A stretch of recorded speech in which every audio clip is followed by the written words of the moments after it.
y arrancamos. Recording in progress. Bueno, hoy vamos a empezar con una segunda parte de flexión. Dentro de esta primera parte de esta segunda parte vamos a dividirlo en dos secciones. La primera sección va a ser el análisis de la fórmula de Navier, que la habíamos obtenido anteriormente en la primera parte de flexión, y esta fórmula es la que nos permite calcular las tensiones longitudinales normales que se producen en la sección transversal de la viga que está sometida a momento flector. En esta expresión vamos a poder identificar distintos elementos que van a ir configurando de alguna manera una constante en el modo de la expresión de las distintas fórmulas que van a darnos las tensiones en la sección transversal para las distintas solicitaciones. Nosotros ya habíamos obtenido las tensiones normales debido a esfuerzos de tracción o compresión, es decir, a esfuerzos longitudinales, y ahora tenemos las producidas por momento flector, es decir, para flexión. En esta fórmula se pueden individualizar tres elementos. El primero es la solicitación, que siempre va a estar en el numerador de la fracción. En este caso, nuestra solicitación principal es el momento flector. Recordemos que ese momento tiene un vector que es normal al plano XY, que es el plano de la solicitación. Por eso el subíndice es MZ, es decir, Z, y es dependiente de la distancia al origen de la viga, es decir, como habíamos aprendido en estática, es una función. En este caso, para la fórmula de Navier va a ser un valor absoluto, es decir, va a ser un valor, un número, pero esa sub X o dx me dice a mí que el momento es dependiente de la distancia que yo recorra dentro de la viga. Para el caso original nuestro, que era flexión pura y recta, o flexión simple y recta, ese momento va a ser constante. Pero vamos ahora a generalizar nuestra fórmula de Navier para cualquier tipo de momento flector, ya sea constante o variable, ya que la fórmula de Navier no, si bien ha sido obtenida a partir de un análisis distinto, puede ser aplicado para la generalidad de los casos. El segundo elemento que vamos a ver ahí es la variable I, que era, en nuestro caso, la distancia al eje neutro, que a su vez, por el análisis que habíamos hecho en las fórmulas de la clase anterior, sabemos que ese eje neutro coincide con un eje principal de inercia, en este caso con el eje Z, y esa distancia I es la distancia al origen en Z, es decir, las fibras que se van alejando del eje Z o del eje neutro van generando tensiones cada vez mayores.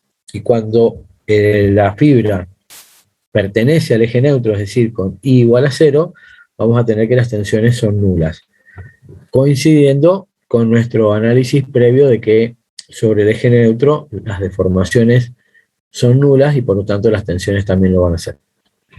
Y por último, tenemos que en el denominador de la fracción tenemos una característica seccional, en este caso es el momento de inercia recto respecto del eje Z, es decir, respecto del eje horizontal de la sección transversal, y que nos recuerda la validez de lo que habíamos analizado nosotros cuando hicimos el estudio de momentos de inercia en la parte de estática en el primer semestre, que habíamos partido de la premisa de que el momento de inercia recto era una característica de la sección que se oponía a la flexión. Y en este caso, lógicamente lo estamos comprobando, ya que a medida que el momento de inercia aumente, para un mismo momento flector nosotros vamos a obtener tensiones cada vez menores.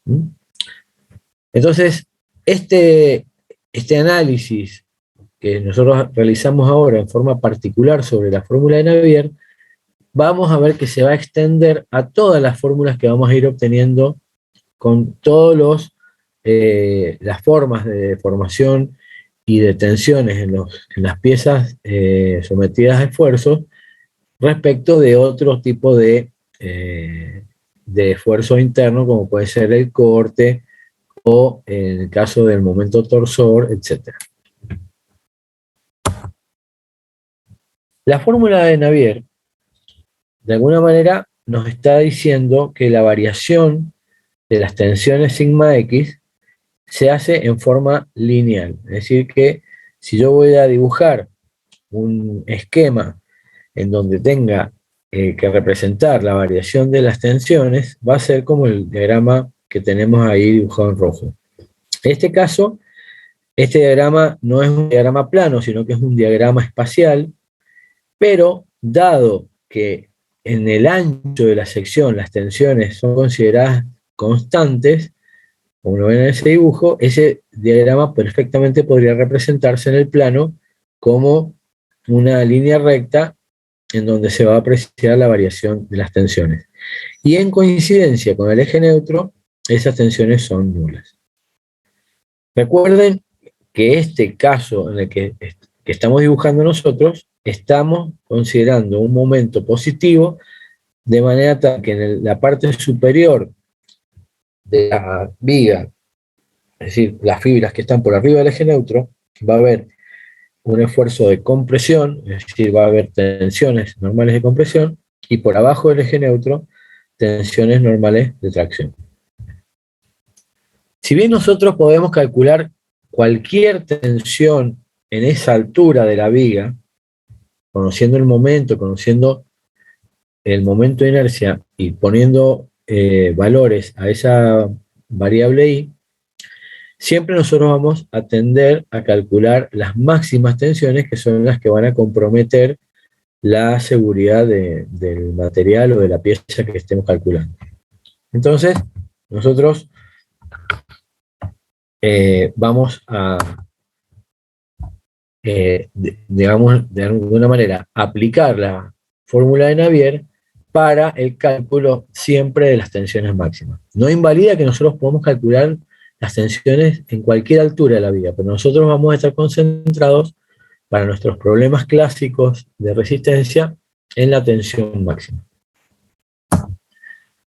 La tensión máxima entonces va a ser obtenida a través de la aplicación de la fórmula de Navier, en donde la I ya va a dejar de ser una constante, una variable, para ser un valor fijo denominado I máximo. Y ese I máximo nosotros lo vamos a conocer en cualquier caso, digamos, ya sea de una figura geométrica conocida o de un perfil normalizado, es decir, tabulado, es decir, que ese valor I máximo es un valor generalmente conocido.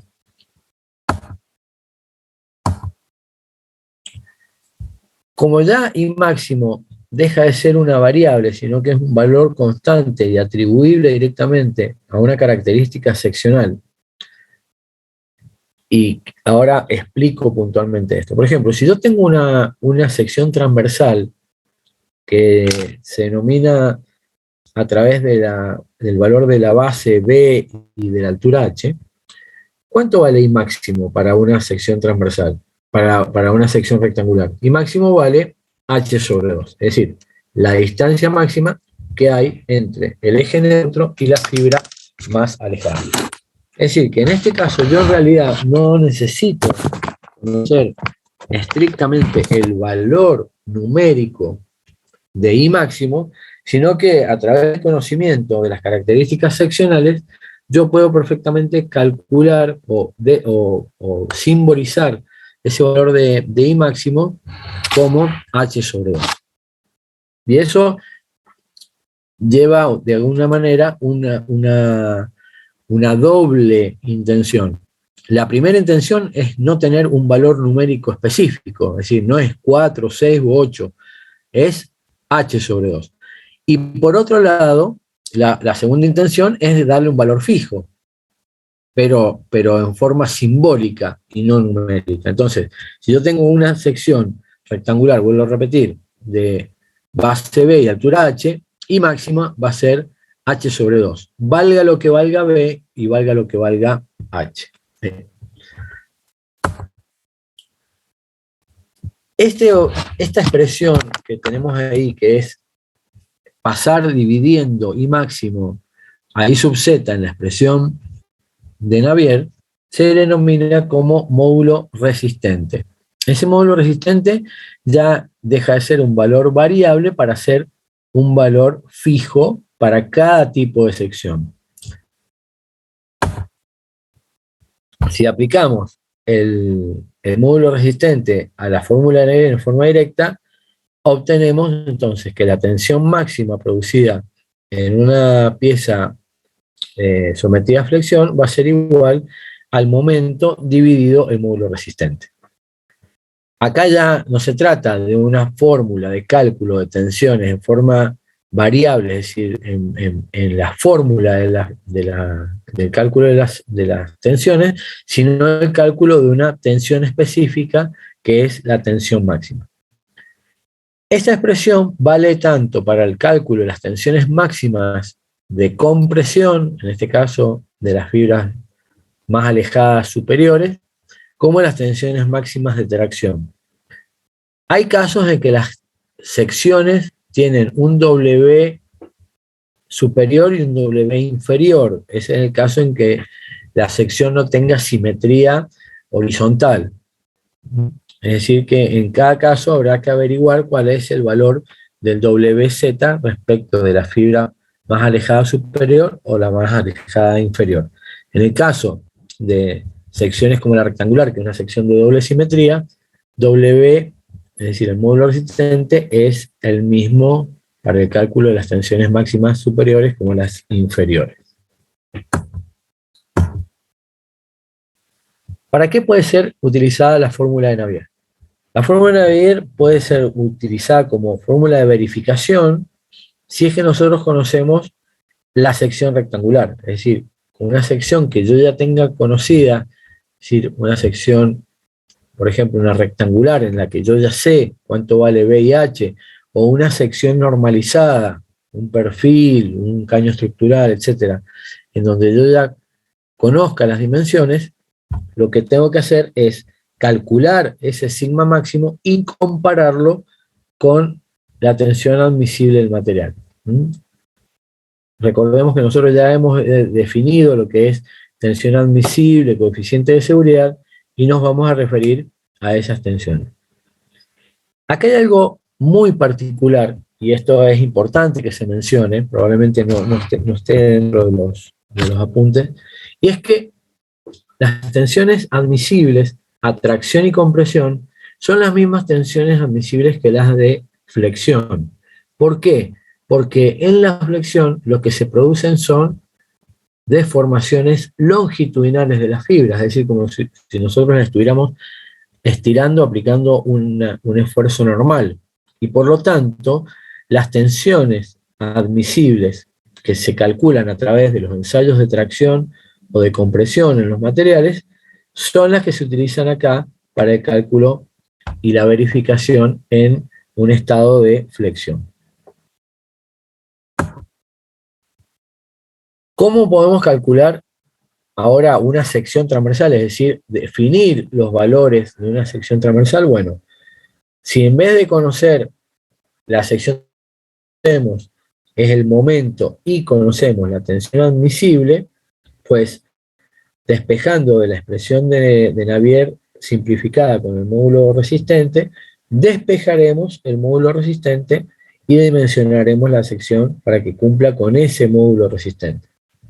En el caso de los perfiles normalizados o secciones tabuladas, el W se obtiene directamente de la tabla, es decir, yo calculo un W, voy a la tabla y me aproximo al perfil o la sección que más se acerque a ese W. Y en el caso de secciones geométricas regulares, el W está en todos los libros, están determinados a través de una fórmula y de ahí despejaré las dimensiones de la sección que yo necesito. Esta parte la vamos a dejar más para el desarrollo de la parte práctica, para que ustedes lo aprendan a utilizar y no acá en la teoría.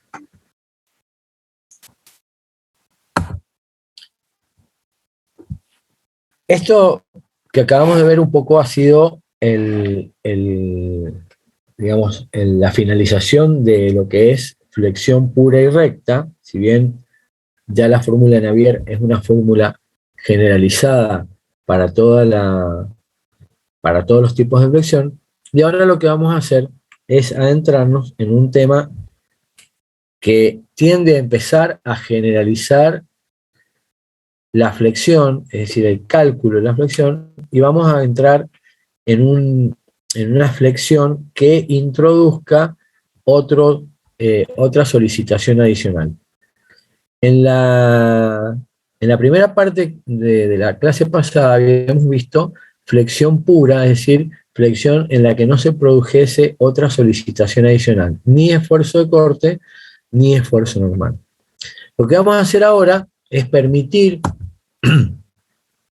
en el mismo sistema de trabajo estático que habíamos tenido en la clase anterior, lo que vamos a hacer ahora es definir una sección de análisis donde ya el momento no sea constante, es decir, tengamos un momento variable, y dentro de ese momento variable vamos a tener que, obviamente, hay corte, es decir, hay esfuerzo de corte, y ese esfuerzo de corte en este caso es un esfuerzo cortante de carácter constante.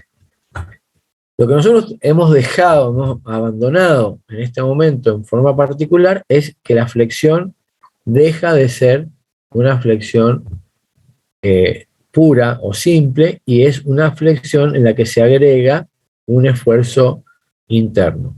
Seguimos sin considerar la existencia de esfuerzo normal, es decir, no estamos colocando esfuerzo normal en esta pieza, pero sí dejamos que aparezca el corte.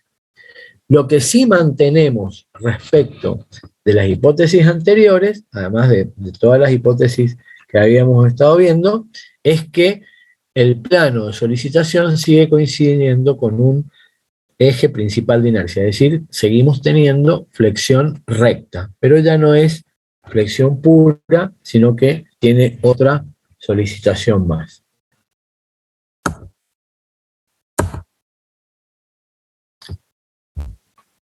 Algo de lo que habíamos hablado originalmente en la otra clase era que era muy importante que el modelo estático elegido para desarrollar el tema sea siempre respetado en todos los pasos siguientes que vamos a hacer.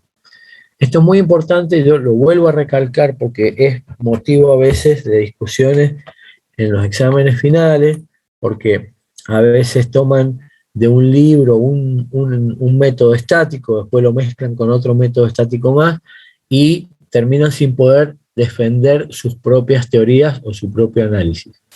Entonces, en este caso, nosotros vamos a analizar exactamente lo que está pasando en esa sección 1.1. Esa sección 1.1 tiene momento positivo, y ese momento positivo va aumentando de valor absoluto. Es decir, a medida que yo me voy desplazando de izquierda a derecha, veo que hay un aumento en el valor absoluto del momento. Con respecto al corte, vamos a tener un corte positivo y además un corte constante. No quiere decir que ustedes, cuando vayan a explicar este tema, tengan que dibujar exactamente esto que está dibujado acá. Ustedes pueden elegir cualquier sistema estático, que sea válido, que sea isostático, que esté en equilibrio, etcétera, y que genere un diagrama de momento, un diagrama de corte cualquiera. Ahora, lo que ustedes tienen que hacer es luego, cuando empiezan a desarrollar el tema de acá en más, respetar estrictamente lo que ocurre en el interior del material para ese modelo que han elegido para trabajar. Lo que vamos a hacer ahora nosotros es representar una porción diferencial de la pieza en ese sector o en esa sección de análisis 1 a 1 y vamos a ver cómo representamos lo que está ocurriendo ahí. A la izquierda de la sección vamos a tener el momento M y un corte Q. Ese corte es un corte positivo, por lo cual, tomando los cortes desde la izquierda, voy a tener una proyección en la dirección positiva del eje de la Y. Y el momento, siendo también un momento positivo, va a ser un momento horario sobre esa cara izquierda. Sobre la cara derecha voy a tener corte positivo, nada más que viniendo de la derecha tiene que ser en el sentido contrario a las Y positivas, y el momento que va a producir un giro antihorario por venir desde la derecha, va a tener un aumento diferencial, porque habíamos dicho que el momento era variable y aumentando. Entonces voy a tener un momento más diferencial momento, y específicamente ese diferencial momento va a ser un valor positivo, es decir, va a ser un aumento en valor absoluto. Con esta expresión, con este análisis que vamos a hacer, nos vamos a manejar de acá en adelante. Lo que insisto yo es que ese dibujo que tengo yo ahí del elemento diferencial concuerda perfectamente con el dibujo macro que tengo a la derecha, donde he dibujado una situación estática en particular y ambos son coherentes entre sí.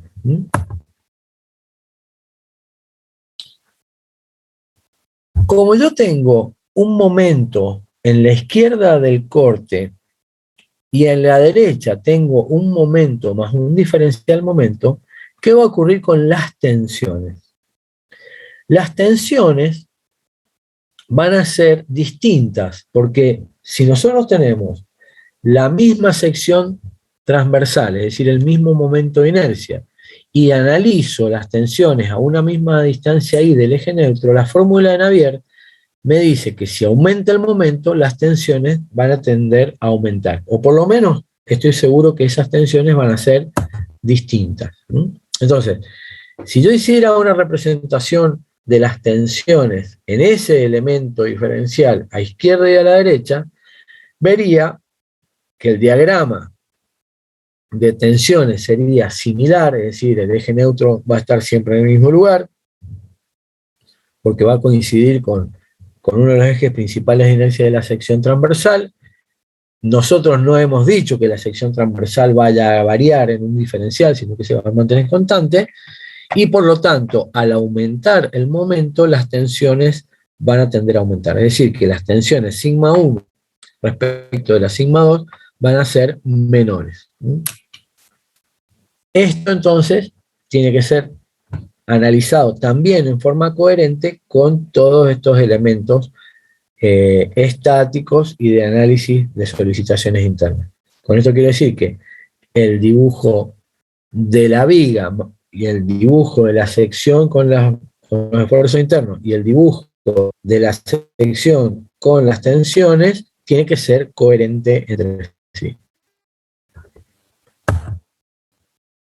Llevado esto al espacio, lo único que he hecho yo es representar ahora en forma espacial esto mismo que está pasando, considerando entonces que sigma 2 en valor absoluto va a ser mayor que sigma 1. Lo que vamos a hacer ahora es tomar una porción de esa viga, ¿no?, que tenga una representación a una cierta distancia del eje neutro, de tal manera que nosotros podamos analizar el equilibrio de esa pieza. Entonces, vamos a ver que en esa pequeña sección que hemos determinado, es decir, ese prisma, hay una incidencia parcial de esas tensiones, siempre considerando que sigma 2 es mayor que sigma 1. Es decir, lo que estamos haciendo nosotros es hacer impactar en una porción de la pieza, ese es un prisma rectangular, y vamos a hacer impactar las tensiones en forma parcial, recordando siempre que la distribución de tensiones a la izquierda, es decir, la sigma 1, tienen un valor absoluto menor que las tensiones a la derecha, que son las sigma 2. Las áreas rayadas en rojo, que son el área MM', PP' y NN',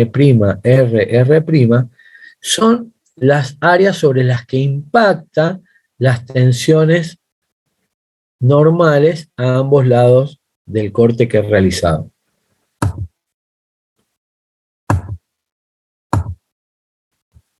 Para saber cuánto vale la fuerza total que hace las tensiones a ambos lados, lo que vamos a hacer es integrar el impacto de esas tensiones sobre la sección rayada.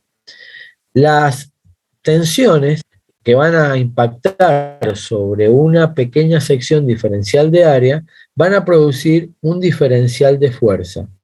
El diferencial de fuerza obviamente va a ser una tensión por un área, en este caso un área diferencial.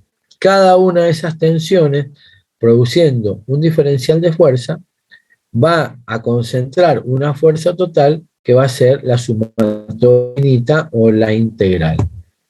Entonces, repitiendo nuestro dibujo, vemos que en cada diferencial de área incide un valor de sigma x, obteniendo a partir de eso un diferencial de fuerza, y la integral de ese diferencial de fuerza me da la fuerza total. La fuerza total viene expresada por la integral entre un valor i variable, que es la distancia a la que yo empecé a contar ese prisma, desde el eje neutro, y el borde superior de esa porción, que es h sobre 2. Entonces, la integral entre i y h sobre 2 de ese diferencial de x es el valor total. ¿Cómo pasamos a la otra expresión? Bueno, si nosotros observamos que el diferencial de fuerza x, es igual al valor de sigma x diferencial de área, la integral de dos extremos y h sobre 2 se transforma en una integral de área. Lo mismo pasa con la fuerza F2. ¿Qué es la fuerza F1? La fuerza F1 es la fuerza que se logra integrando todas las tensiones sigma 1 del lado izquierdo del corte. Y las fuerzas F2 son las que se logran integrando todas las tensiones sigma x2 por diferencial de área. Como sabemos que las sigma x1 son menores a sigma x2 y que a cada tensión sigma x1 le corresponde una homóloga sigma x2, es decir, en la misma posición espacial, pero de distinto valor absoluto, vamos a deducir rápidamente que la fuerza F2 es mayor que la fuerza F1. Es decir, si nosotros esto ya lo reducimos a una situación de fuerza, vemos que F2 es mayor que F1. Como siempre, si nuestro sólido originalmente está equilibrado, todo el sistema interno debe equilibrarse, por más que yo tome secciones parciales o porciones parciales de mi sólido.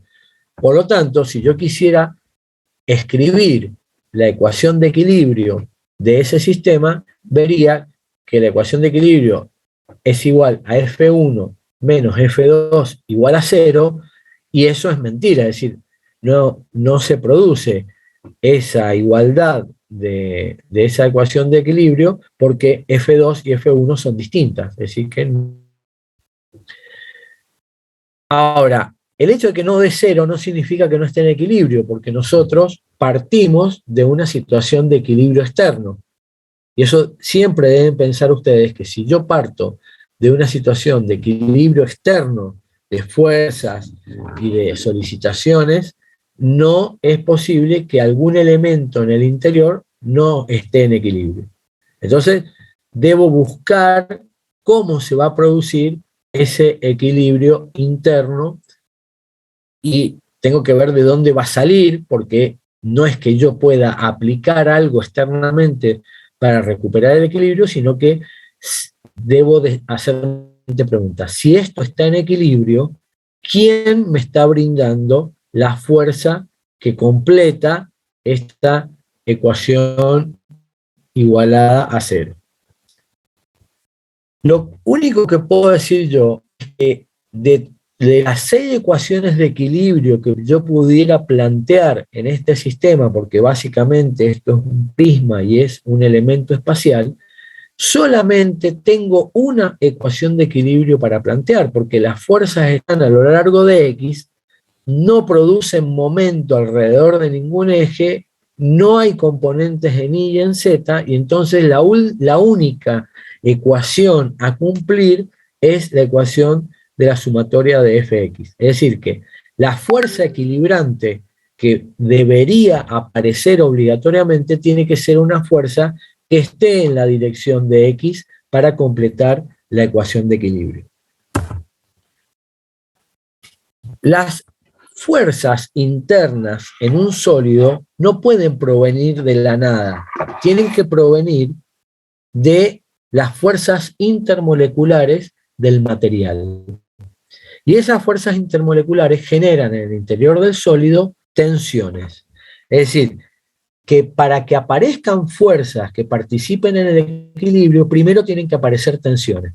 Así como nosotros, las fuerzas F1 y F2 las calculamos a través de las tensiones normales que aparecen por la flexión, la fuerza que falta en esta ecuación deben provenir de tensiones que se produzcan en el interior del sólido. Todavía no podemos saber qué tensiones son las que aparecen, pero ya sabemos que van a tener que ser tensiones.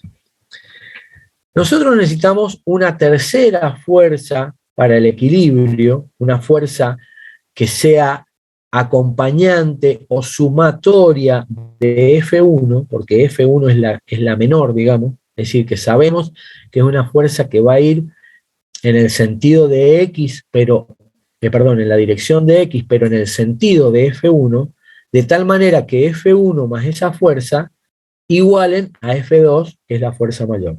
A esa fuerza, lógicamente, la vamos a llamar F3.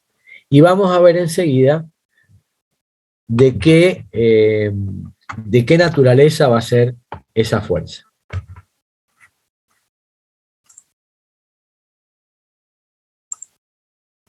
Recording stopped.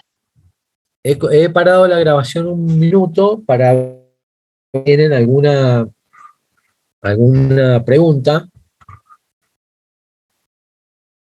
algo que no hayan entendido de lo que estábamos hablando.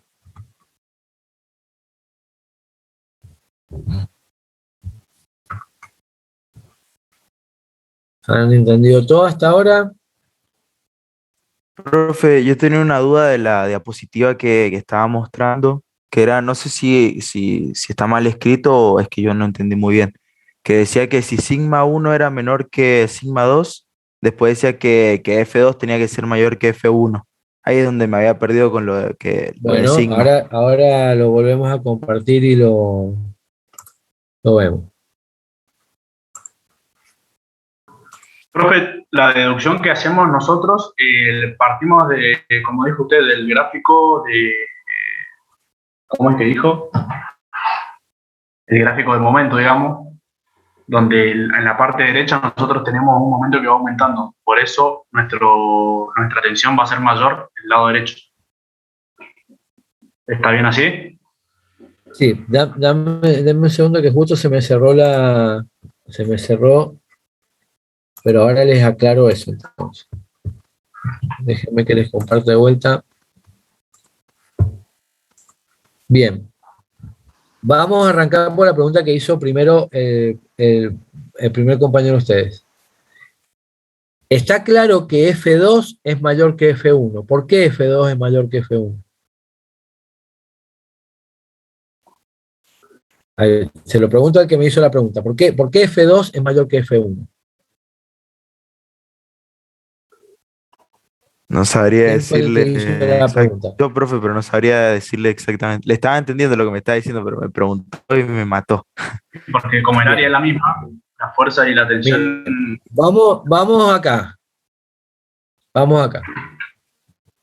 O vamos más atrás. Vamos acá. La ecuación de Navier me dice que la tensión depende del momento de inercia y la distancia del eje neutro. ¿Hasta ahí estamos bien? Bien. Si yo tengo que a ambos lados de la sección los momentos no son iguales y hay un momento que es mayor que el otro, a una misma distancia del eje neutro, por ejemplo, a la distancia máxima, sigma 1, o sea, en el borde superior, pongámosle, sigma 1 y sigma 2, ¿cómo van a ser? Distinto. Son distintas porque el momento no es el mismo. De un lado tengo m y en el otro lado tengo m más diferencial de m. Si el momento de inercia en la fórmula de Navier no cambió y la distancia ahí es la misma, porque yo estoy analizando fibras homólogas, es decir, a la misma distancia, las tensiones son distintas. Y en este caso en particular, sigma 2 va a ser mayor que sigma 1. Siempre va a ser mayor que sigma 1.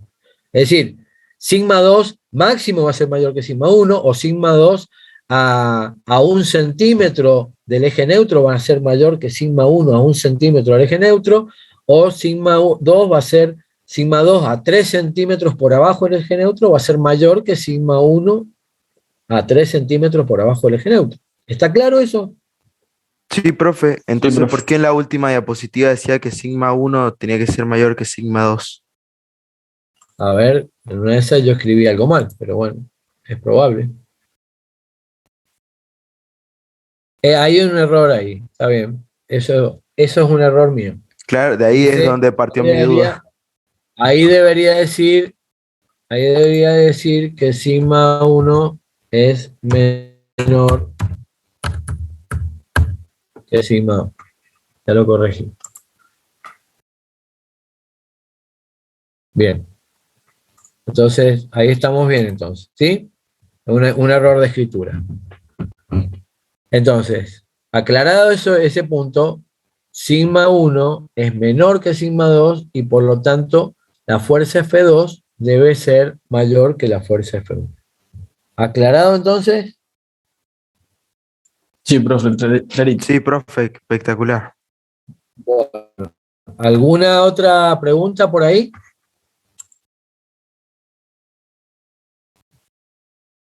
Ahí están alabando a Cibe. Bien. Bueno, vamos a seguir entonces con el análisis. Vamos a volver a compartir pantalla.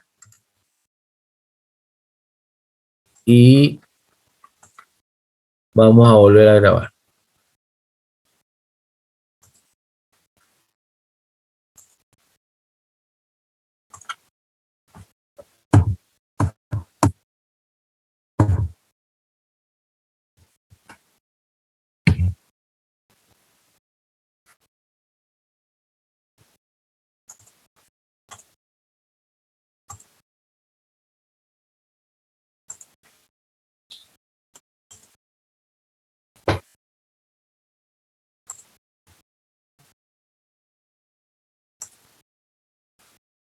Bueno, vamos a seguir grabando entonces.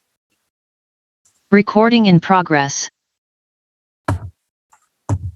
Bueno, habíamos concluido entonces que necesitábamos una tercer fuerza, y esa tercer fuerza debía generarse en algún sistema tensional que nos aporte esa fuerza. Es decir, lo que ustedes tienen que entender es que la fuerza no puede aparecer porque sí, la fuerza tiene que aparecer porque en el interior del sólido hay una necesidad de la aparición de esa fuerza, y de la única manera que el sólido puede generar fuerzas internas es a través de la aparición de tensiones que generen esa fuerza.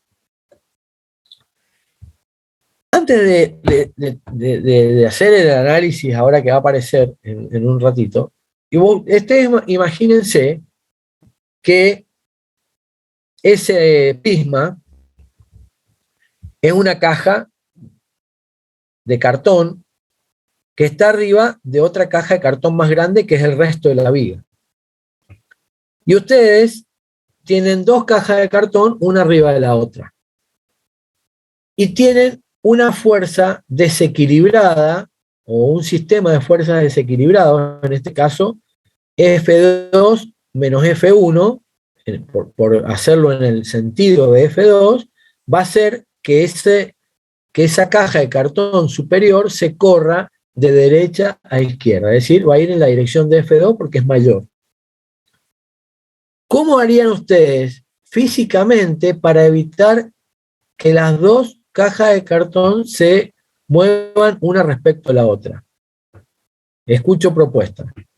Tengo una caja de cartón abajo y una caja de cartón arriba. La de abajo ahora no se ve, pero la de abajo hace contacto con la de arriba en ese rectángulo P, P', R', R. Y hay alguien que está intentando empujar la caja de cartón de arriba con una fuerza F2 menos F1, es decir, una resultante que va de derecha a izquierda. ¿Cómo hacen ustedes para evitar que esas dos cajas de cartón se desplacen? ¿Cómo harían? Que en la parte de abajo. ¿Cómo lo harían físicamente? Imagínense que te tienen dos cajas de cartón y yo las trato de empujar una respecto a la otra. ¿Cómo harían para evitar que esas dos cajas se desplazaran una respecto a la otra? ¿Aumentando el peso o el rozamiento entre las cajas? Supongamos que el rozamiento es 0. Pongo una fuerza contraria a F2 que se iguale con la, ¿En dónde? con la fuerza F2. ¿En dónde? En dirección ¿En dónde? de F1. En F1. Pero resulta que en F1, ¿quién las origina? ¿Quién origina F1? Las tensiones. Las tensiones de flexión. Para que aumenten las F1, ustedes deberían aumentar el momento flector, pero si aumenta el momento flector, también aumenta F2. Así que no pueden. Y no pueden poner un esfuerzo normal, porque si ponen un esfuerzo normal, el esfuerzo normal es igual a ambos lados. Entonces tampoco podrían. Pero díganme, ¿cómo? ¿Cómo? ¿Alguien dijo algo? Yo le agregaría la fuerza directamente a la caja de arriba, que sea la fuerza equilibrante, digamos. No podés, porque tiene que ser derivada de tensiones que se generen a través de un esfuerzo interno. Y vos lo único que tenés es momento y corte. Y el corte es vertical. Pero váyanse de estabilidad. ¿Qué harían para que una caja no se desplace respecto a la otra? Los vinculo entre sí. ¿Cómo? Las pegás. Una soldadura. A la caja de agarran abajo. una plasticola, agarran plasticola y le ponen plasticola una con la otra y ya no lo voy a poder despegar porque tendría que hacer más fuerza que la plasticola. La plasticola es el elemento que me está brindando una resistencia extra. ¿Y qué tipo de tensiones creen que se genera en la plasticola? ¿De qué naturaleza son esas tensiones? Tensiones internas. Sí, pero ¿de qué tipo? ¿Normales o tangenciales? Tangenciales. Tangenciales. Bueno, eso que yo acabo de hacer con ustedes es tratar de interpretar lo que pasa dentro del sólido. El sólido no puede venir alguien a ponerle plasticola, porque es un sólido, ya está hecho, es una viga de madera, de hormigón, de acero. Pero el sólido genera sus propias tensiones. Entonces, esas tensiones son las tensiones rasantes que se generan por la acción de las moléculas dentro del material y que van a generar una fuerza equilibrante del sistema que originalmente está desequilibrado, y esas tensiones son las que van a generar el equilibrio final.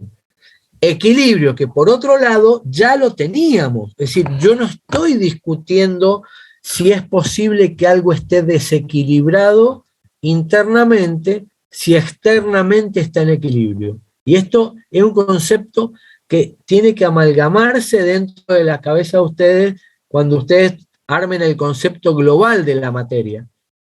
Lo que está equilibrado estáticamente, es decir, si yo pongo una viga apoyada en dos apoyos, uno fijo y uno móvil, le pongo una carga vertical y yo estoy seguro que eso está equilibrado, todo lo demás que yo analice debe cumplir con el equilibrio. Interno, externo, reacciones de vínculo, esfuerzos internos y tensiones. Todo tiene que estar en equilibrio. Entonces, cuando yo detecto que estáticamente no me da una ecuación de equilibrio, no digo, no, esto está desequilibrado. No, tengo que obligarla a la situación a que llegue al equilibrio y deducir de dónde sacaré yo la fuerza equilibrante para este sistema. Yo lo hice un poquito al revés, porque era interesante que ustedes dedujeran el concepto.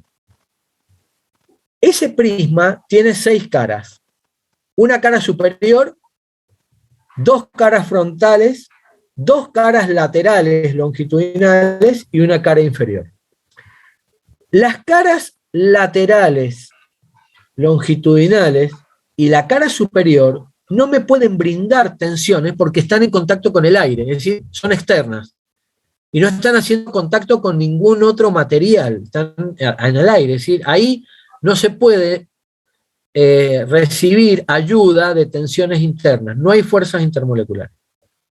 Las 2 caras frontales, F1, donde están F1 y F2, ya tienen sus tensiones originantes, es decir, son las que originan el desequilibrio. Uno de ustedes me dijo, le pongo una fuerza que ayude a F1 en la cara donde actúa F1. No, ¿de dónde la vas a sacar? Si las tensiones que originan la flexión ya están contabilizadas y son las que originan F1 y F2, es decir, de ahí no se puede sacar nada más. Con lo cual me quedaba solamente una cara, que es la cara inferior, que es la que me puede brindar la fuerza equilibrante.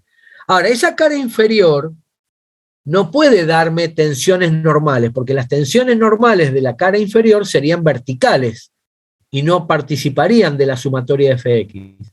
La única posibilidad es que se establezcan tensiones tangenciales, es decir, rasantes, que es lo que impediría que una pieza se desplazara respecto de la otra. Es decir, que ese prisma pequeño que yo considero en la parte superior de la viga se desplace del resto de la viga. Es decir, la viga es un material homogéneo que yo no estoy viendo que se esté desplazando un pedazo respecto del otro. ¿Por qué? Porque aparecen esas tensiones tangenciales que están ahí. Las tensiones rasantes o tensiones tangenciales, ya creo que lo habíamos visto en algún momento, se denominan a través del plano en el que actúan, a través del versor del plano, es decir, nosotros estamos en un plano horizontal, que es un plano XZ, y ese plano XZ tiene como versor el eje Y. Por eso el primer subíndice de tau es I. Y el segundo subíndice es la dirección X. Nosotros esas tensiones tau y x las hemos dibujado constantes. ¿Por qué las dibujamos constantes? Porque aplicamos el principio de Saint-Venant. Es decir, que aplicamos a través del principio de Saint-Venant que la distribución de tensiones es uniforme en el ancho de la viga. Teniendo eso en cuenta, la fuerza que se deriva de esas tensiones es, como las tensiones son constantes en el ancho, entonces las tensiones van a ser igual, la fuerza, perdón, va a ser igual a la tensión por el área directamente, el área de ese rectángulo inferior. Ese rectángulo inferior medía B de ancho y diferencial de X de largo.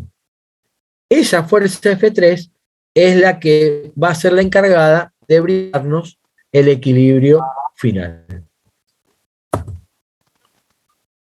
Es decir, lógicamente que la fuerza F3 va a ir en la misma dirección de F1 y F2, obviamente, porque tiene que ser en X para participar de la ecuación de equilibrio, y tiene el mismo sentido de F1 porque F1 es la fuerza menor. Es decir, que F1 más F3 menos F2 debe ser igual a 0. Y va a ser igual a 0.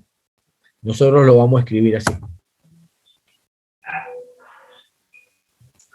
Bueno, ahí está la expresión. Y ahora vamos a empezar a trabajar con esa expresión. Nosotros sabemos que ya hemos analizado a qué corresponde cada una de esas expresiones, entonces lo vamos a empezar a desarmar. Nosotros tenemos que F3 es tau y X por B diferencial de X, F2 es sigma X2 por diferencial de área, lo mismo pasa con sigma X1, y ahora lo que vamos a hacer es calcular sigma X1 y sigma X2 con la expresión de Navier de la fórmula de flexión. Es decir, aplicaremos la expresión de Navier, mz por i sobre i sub z, para sigma X1, y para sigma X2 va a ser mz más el diferencial, es decir, el valor de la solicitación interna momento flector aumentada, por i sobre i sub z. Acá consideramos, obviamente, que la sección transversal no ha cambiado a lo largo de la vida, es decir, que tenemos sección constante, por lo tanto i sub z va a ser el mismo, y hacemos el análisis homólogo, es decir, analizamos fibra por fibra a la misma distancia. Por eso consideramos la distancia i, que aunque es variable, va a ser la misma para cada uno de los análisis. Entonces ahora, escribiendo ya todo y desdoblando la integral de sigma x2 en la integral de mz y la otra integral de diferencial de mz, nos encontramos que tenemos dos términos integrales que son exactamente iguales y con signo contrario, a los cuales vamos a anular, y de ahí tenemos esa expresión. Bueno, de todo esto, nosotros, ¿qué es lo que conocemos? Nosotros conocemos el ancho B de la sección, tenemos ahí algunas variables y unos diferenciales, i sub z lo conocemos, la distancia i, obviamente, es una distancia genérica cualquiera que también podemos calcular, y lo que nosotros desconocemos absolutamente es el valor de las tensiones tau y x. Entonces, nosotros lo que vamos a hacer es despejar tau y x para empezar a trabajar con el cálculo de las incógnitas. Entonces vamos a tener ahí una expresión que es diferencial de mz por i diferencial de área sobre i sub z por b diferencial de x. Los elementos constantes son b e i sub z, y tenemos dos elementos que, si bien son diferenciales y en el caso de x es una variable, no dependen de i. Es decir, el momento no depende de la ubicación de la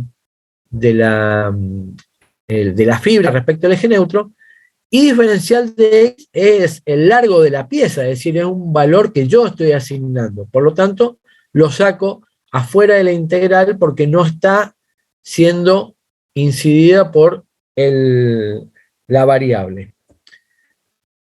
Y después tengo la integral de área de I diferencial de área, que eso es el momento estático de la sección respecto del eje Z. Y dentro de lo que saqué afuera de la integral, observo que tengo el diferencial de MZ sobre el diferencial de X, que es la derivada del momento respecto de X. Y sabemos que la derivada del momento respecto de X es el corte. También una referencia a el análisis de estática. De paso vamos refrescando algunos conceptos de la estática. La derivada del momento respecto de X es el corte. Ordenando entonces la fórmula, tenemos que el valor de las tensiones tau y X, es decir, tensiones rasantes de corte, vienen dados por el valor del corte, que es un valor generalmente constante, el momento estático de la sección, el ancho B de la sección y el momento de inercia de la sección. Y esta expresión es conocida como expresión o fórmula de Jurafsky. Estas tensiones, ¿a qué se deben? Se deben al que el momento no es constante. Así, claro y cortito. Si el momento es constante, las tensiones a ambos lados del elemento diferencial son iguales, no hay desequilibrio. Es decir, aparente, no hay un desequilibrio aparente. En cuanto yo tengo momento variable, aparece tensiones sigma 1 y sigma 2 distintas a ambos lados, lo que genera un aparente desequilibrio y hace que aparezcan las tensiones tau y X para equilibrar el sistema. Ahora, cuando yo tengo momento constante, el corte vale 0, pero cuando tengo momento variable, no importa qué variabilidad tenga, si es lineal, cuadrática, cúbica, hay corte. Entonces, esta expresión se denomina expresión de las tensiones tangenciales de corte en flexión, es decir, flexión con corte, y me permiten calcular el valor de esas tensiones. Volviendo a la solución que nos dieron ustedes para que no se desplace la parte de arriba respecto a la parte de abajo, por ejemplo, con plasticola, es decir, con un adhesivo, el adhesivo debe tener las fuerzas suficientes para soportar estas tensiones. Entonces, estas tensiones servirían para calcular la cantidad de adhesivo o la característica del adhesivo que yo necesitaría para pegar y evitar que se desplace. Entonces, algo muy parecido se utiliza en el armado de las vigas laminadas de madera, es decir, las vigas que están conformadas por tablitas pegadas una con la otra. La que está aguantando las tensiones tau en flexión, porque esas son vigas que se usan para armar vigas de techos de madera sometidas a flexión, obviamente, la que está aguantando el tau es la cola con la que se pega tabla con tabla. Y obviamente eso es industrializado, calculado y digamos con un coeficiente de seguridad, etc. Entonces acá vemos perfectamente que esas tensiones no son para minimizarlas porque pueden hacer que un elemento que yo creía seguro colapse.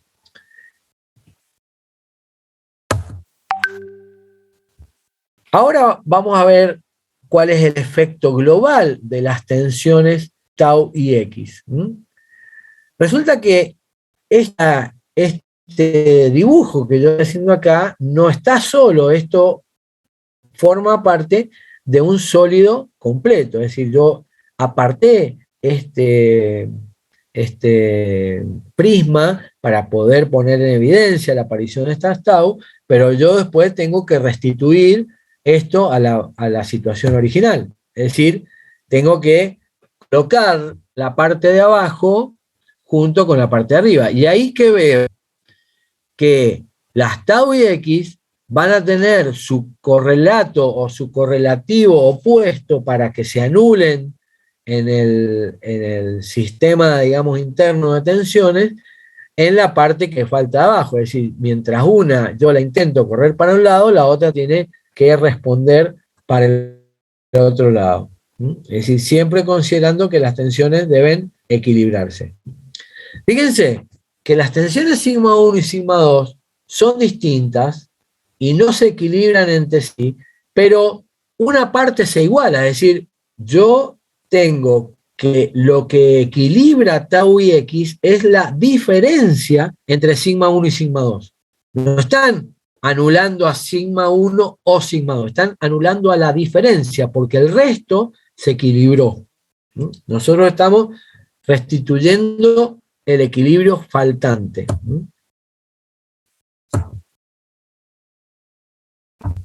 Hay un principio de reciprocidad de las tensiones tangenciales o principio de Cauchy que me dice que yo necesito, para poder recuperar el equilibrio del sólido sometido a las tensiones tangenciales, necesito un sistema de tensiones que me esté comprometiendo no solamente las direcciones horizontales, sino también las direcciones verticales donde van concurriendo esas tensiones. Y así se generaría el sistema tensional completo y equilibrado. Y acá finalmente vemos todo el sistema completo. Si yo tengo tensiones, por ejemplo, en el bloque inferior, tensiones que se alejan de la arista en forma horizontal, las tensiones en verde, en forma vertical también necesito tensiones que se alejen de la arista en forma vertical. Pero a su vez, eso me generaría un desequilibrio en el lado izquierdo de la pieza, y por lo tanto en ese lado izquierdo de la pieza también necesito esas tensiones que suben para equilibrar a las otras tensiones que bajan. Y finalmente, las tensiones que suben y que bajan en rojo generan un par, digamos, generan una cupla que debe ser equilibrada por las tensiones en verde. Esto, de alguna manera, se condice con mi sistema de esfuerzo de corte. Entonces, lo que vamos a ver es cuál es digamos, la reciprocidad de ese dibujo que tengo ahora, que acaba de aparecer, que es el análisis de los esfuerzos internos de momento y corte, con el análisis. Las tensiones en rojo, en la parte izquierda de la viga que van hacia arriba, conforman el corte Q de la parte izquierda del diferencial de X. Esas tensiones generan una fuerza Q. O al revés, la fuerza Q, que es un esfuerzo interno de un equilibrio interno de fuerzas, genera las tensiones tau en la cara izquierda de la sección. Y en la cara derecha se producen tensiones que van hacia abajo, coincidentes con el corte hacia abajo que se producía en la parte del análisis de los esfuerzos internos, y esas tensiones entonces equilibran a las del otro lado. En este caso en particular, como el constante, las tensiones son iguales, es decir, son valores, tanto las que están representadas en rojo a la izquierda y las que están a la derecha de la sección, van a valer exactamente lo mismo porque el corte es constante. Si el corte fuera variable, cosa que puede pasar, porque si el momento, por ejemplo, es un momento de segundo grado, de tercer grado, el corte va a ser lineal o cuadrático, y hay variación, pues las tensiones tendrán una variación a medida que el corte vaya cambiando de valor. Finalmente, vean que las tensiones en verde que habíamos analizado, que se llaman tau y x, y las tensiones en rojo, tau xy, tienen exactamente el mismo valor absoluto, pero tienen un subíndice distinto, porque ahora las tensiones en rojo actúan sobre un plano, que es el plano IZ, cuyo versor es X, por eso el primer subíndice es X, y la dirección es dirección vertical en Y, que corresponde al segundo subíndice. Entonces, lo que yo, digamos, es una regla mnemotécnica. Cuando yo genero una tensión, por ejemplo, XY, la recíproca es IX. Si yo genero una tensión XZ, la recíproca es ZX. Y recíproca significa que va a participar del equilibrio interno de ese elemento sometido a tensiones, pero a su vez tiene el mismo valor absoluto que su recíproca.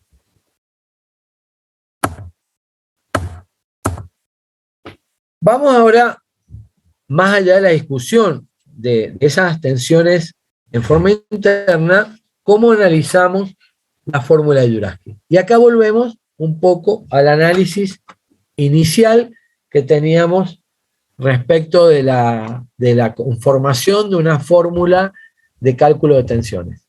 En el numerador tenemos el corte, es decir, la solicitación en forma directa.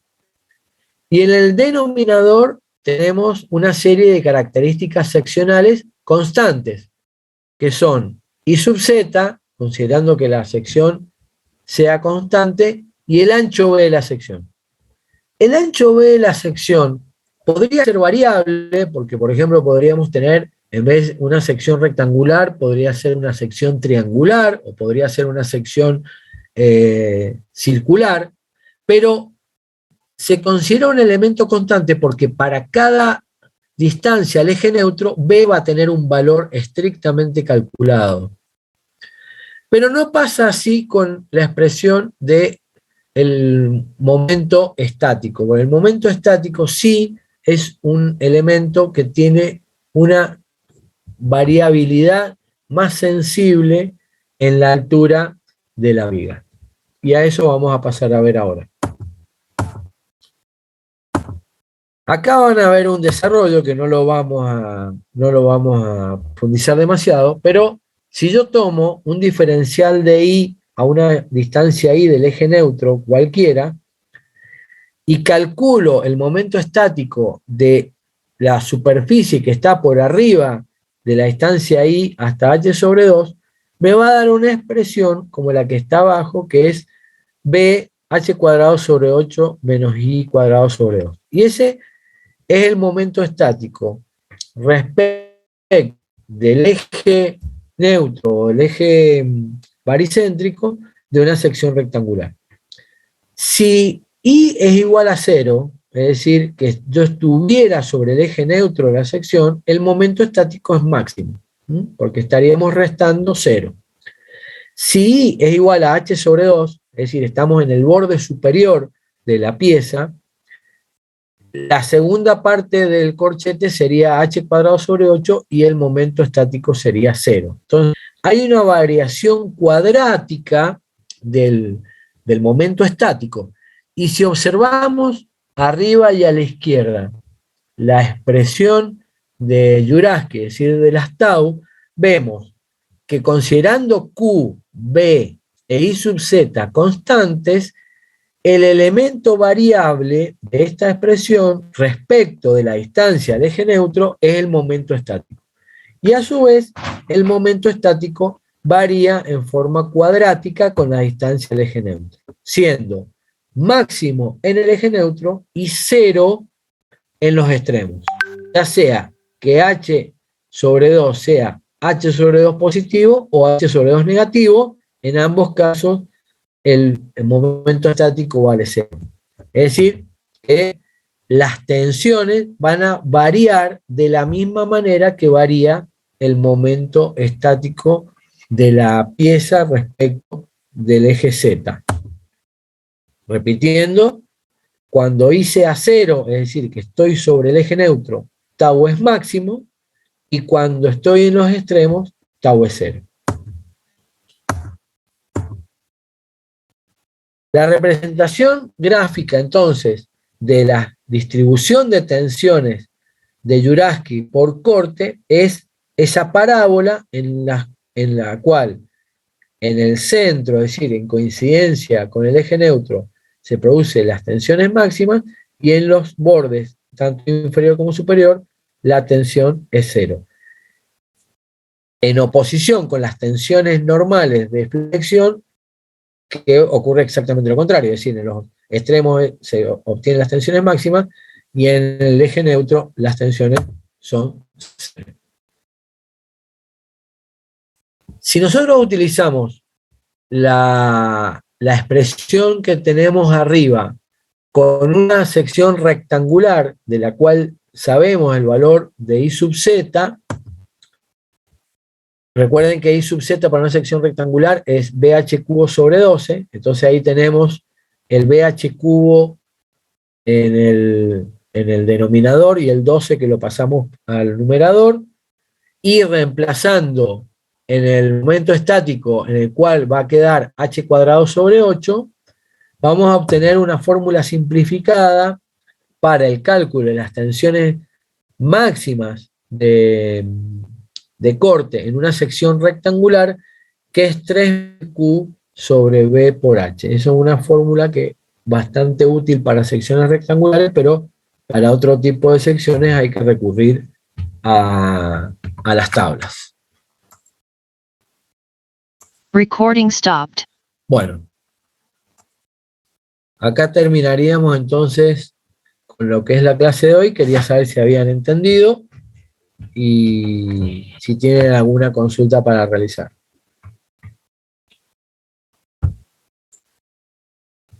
Bastante clarito, profe. ¿Les quedó algo colgadito?